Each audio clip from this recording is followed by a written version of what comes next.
Assalamualaikum warahmatullahi wabarakatuh. Salam dan bahagia Bapak Guru hebat. Perkenalkan, saya Sri Nurhayati. Saya mengajar di SMP Negeri 2 Salatiga, Kota Salatiga, Provinsi Jawa Tengah. Saya bertugas mengajar Mapel PCOK. Untuk memperingati Hari Guru tahun 2024, saya berpartisipasi dalam kegiatan Jambore Hebat, yang mana jenis penghargaan yang saya ikuti adalah GTK Inovatif dengan tema pembelajaran diferensiasi. Dalam kesempatan kali ini, judul yang akan saya bagikan adalah penerapan Spot Education Model untuk meningkatkan keterampilan dan memberikan pengalaman murid dalam pembelajaran PCOK. Pembelajaran diferensiasi yang saya terapkan pada pembelajaran saya adalah pembelajaran dengan model Spot Education Model. Nah, apakah itu Spot Education Model atau SEM?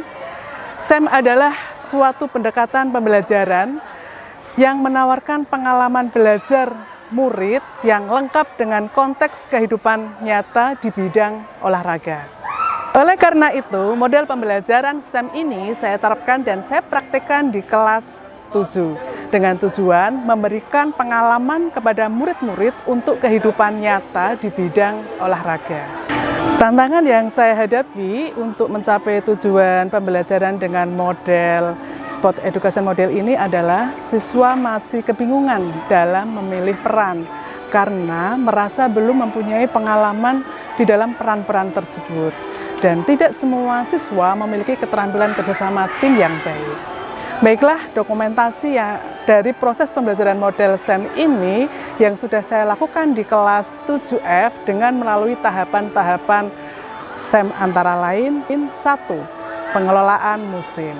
Nah, di sini di tahapan awal di dalam pengelolaan musim ini, anak-anak saya ajak untuk menganalisis aset yang ada di sekolah ini.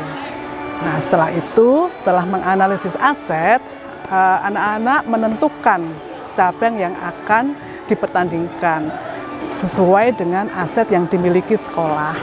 Setelah menentukan cabang yang dipertandingkan, saya melakukan tes awal kesiapan pembelajaran dengan memberikan kuesioner kepada anak-anak, sehingga peran-peran yang akan mereka pilih sesuai dengan keinginan dan kebutuhan dari murid tersebut. Masuk ke tahapan kedua adalah tahap afiliasi. Nah, di sini di tahap afiliasi ini, anak-anak yang sudah memilih peran sesuai dengan keinginannya, anak-anak mendalami peran dengan mempelajari peran yang dipilih bersama timnya berdasarkan dengan tes kesiapan pembelajaran. Nah, di sini sumber belajar anak-anak boleh melihat sumber belajar dari manapun sesuai dengan keinginan anak tersebut. Saya sebagai fasilitator atau coach untuk membantu murid ketika nanti mereka mendapatkan suatu permasalahan. Memasuki tahapan ketiga, ini adalah persiapan pertandingan. Nah, di sini semua murid mempersiapkan semua kebutuhan di dalam pertandingan, baik secara administrasi maupun sarana dan prasarana. Nah, anak-anak yang sudah memilih peran, di sini perannya sangat banyak sekali di antaranya. Oke, anak-anak, ini kelompok apa? Panitia. Oke, kepanitiaan. Sudah disusun perencanaannya? Sudah. Baik, jadi nanti ketua panitianya siapa? Kamu ya? Olin. Oke, jadi ketua panitia nanti berdiskusi, menyusun perencanaan secara administrasi dan sarana prasarana sampai nanti di puncak pertandingan. Kamu berperan sebagai apa, nak? Fotografer.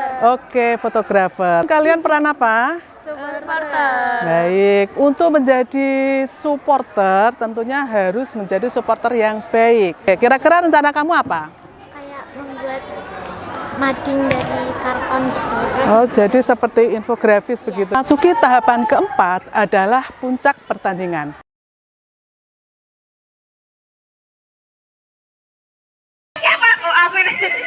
Weh, dibawa Alvin dan dibawa Bintang. Oh, lagi berebut bola dengan Theo. Weh, lagi sama Alvin. Oh, bolanya di tengah. Capek. Ini adalah momen kompetisi yang nyata dengan melaksanakan pertandingan yang mirip dengan pertandingan olahraga profesional. Jadi semua peran di sini akan terlibat dan memerankan sesuai dengan perannya masing-masing. Oke. Tahapan kelima adalah pencatatan pertandingan. Nah, di sini di tahapan ini murid dan guru mencatat selama pertandingan untuk dijadikan bahan evaluasi dan perkembangan murid. Tahapan keenam ini festival akhir kompetisi. Nah, di sini murid melaksanakan festival untuk menutup kompetisi dan penyerahan hadiah. Festival ini dipersiapkan untuk menciptakan pengalaman yang bermakna dan meriah.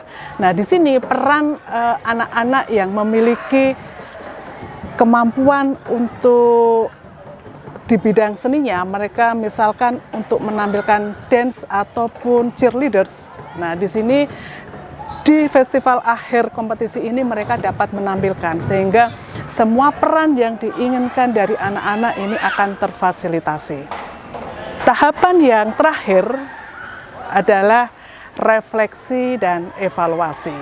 Nah, untuk mengetahui ketercapaian dari tujuan pembelajaran yang dilaksanakan oleh anak-anak dengan penerapan model SEM ini atau Sport Education Model ini, guru dan murid bisa saling memberikan umpan balik. Kegiatan refleksi sudah dilaksanakan oleh anak-anak, salah satunya adalah pembelajaran model Sport Education Model ini, salah satu model pembelajaran yang dapat membantu murid berperan sebagai praktisi olahraga dalam sebuah pertandingan yang resmi.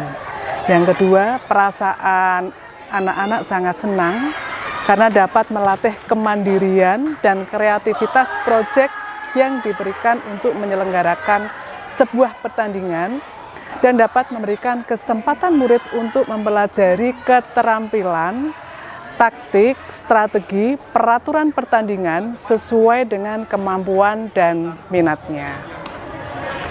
Yang ketiga, refleksi yang dilakukan adalah SEM dapat menciptakan dan meningkatkan keteraturan kelas dengan pembelajaran yang berpihak kepada murid. Jadi, dengan model pembelajaran Sport Education Model, keaktifan belajar siswa lebih optimal dan diferensiasi yang dilaksanakan oleh anak-anak sudah tampak nyata karena peran dan keterlibatan anak-anak dilakukan dengan baik.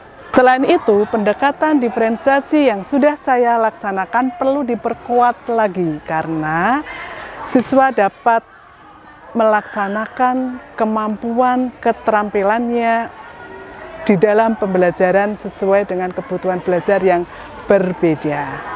Demikian video pembelajaran praktik baik yang saya sampaikan melalui pembelajaran SEM atau Sport Education Model, maka siswa dapat belajar dari pengalamannya yang nyata dalam menyelenggarakan sebuah pertandingan olahraga.